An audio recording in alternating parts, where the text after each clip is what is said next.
Hey guys, make sure you subscribe and turn notifications on for more great content.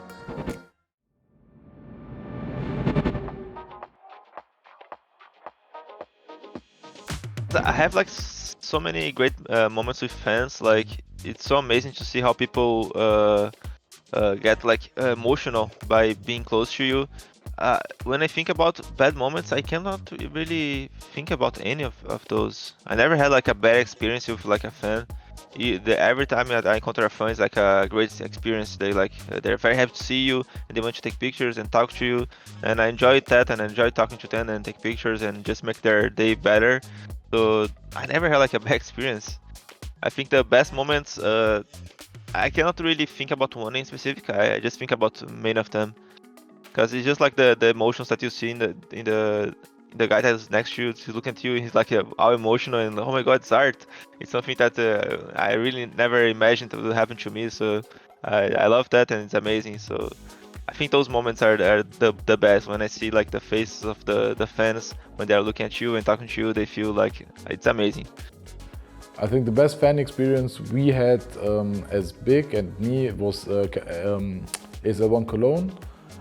Also, like outside of the game, the people were always telling us how much it meant for them or how great the atmosphere was, and that they, I don't know, they looking to my career, or looking over all my career, and they remember my times when I started playing and all the stuff, and then I see these fans again later in my career, like maybe on my stream or somewhere, and I feel like it's maybe not like one moment, but these small moments makes it for me the best fan moment if they tell me how long they watching all over my career and still supporting me.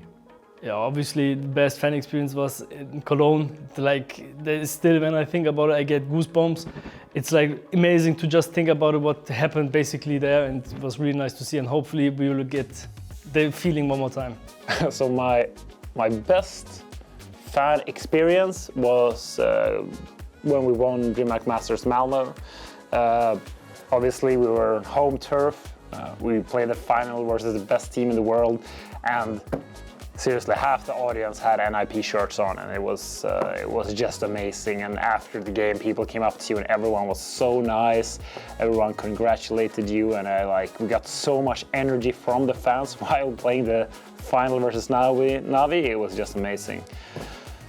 Okay, so my worst fan experience. I don't know if this counts as a fan experience, but when I was at MLG Columbus, 2016, when I was a stand-in. I was signing a bunch of mouse pads from fans, and one guy gave me this mouse pad and I signed it, and I actually misspelled my own nickname. Which is weird, right? Because I spelled it like 100 times in a row, but for some reason I spelled like Thart. And I felt so bad because obviously I like ruined his like a permanent marker on his mouse pad. And I asked him, like, said, so sorry, do you want a new one? But he thought it was kind of a joke, like funny that I did it, so he kept it, right? But I felt actually kind of bad because people like they buy the mouse pad and then I ruin it. All the fan experience that I had personally was amazing. People were like really, really good people. Always doing everything, being happy and stuff like that. So I'd have no like worst fun experience in person. Only online, people hating a lot, saying a lot of things when you lose a match, and but it's normal. It's our job, and we have to take that as a criticism. Yeah, by far Cologne 2018, I guess it was. Where we went into the final against Navi. We had, I don't know, I guess 10K people watching us, celebrating. When we went outside, there were people like honking with the cars and stuff. Yeah, that was by far the best experience I've ever had.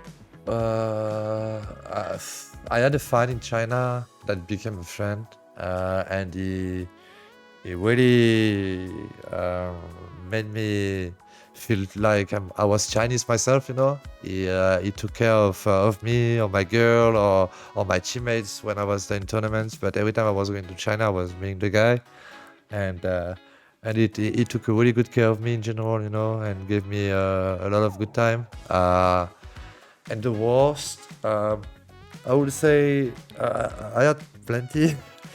And I would say it was in 2017 at St. Petersburg in the epicenter. We had that sanitization, you know, and that little guy come to me with a letter, and I found it really like nice and cute, you know. So I was like, yeah, I will send you something at some point.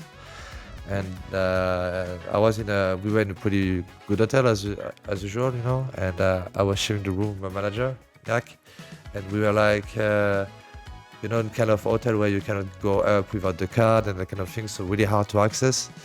And we also had the practicing area in the same floor. And at some point I come back from my practice room and I see that same fan in front of my hotel room door, you know? And I'm like, how the fuck did he manage to get there? Or did he find out about that room? And I tell him, yo, you cannot stay here, you know? And he leaves, and I leave as well. I go back to the practice room. Then my manager calls me and says, yo, someone knock at the door and he's a fan of you and he wants something, you know? And I go back and he wanted like a jersey or something, you know? But once again, I told him, yo, you cannot be there, you know? So it was a bit disturbing to have a fan being so aware of where I was staying and so easy for him to have access to there. But security of hotel afterwards made sure that he cannot do it anymore. But that was a bit weird. And after for months, he kept texting me and people I know in general to try to have me answering to him. He bought the same dog as me. He named the dog from someone I used to know, you know. So that was that was a diehard fan, you know. And that was a bit unexpected to see him in front of my hotel room.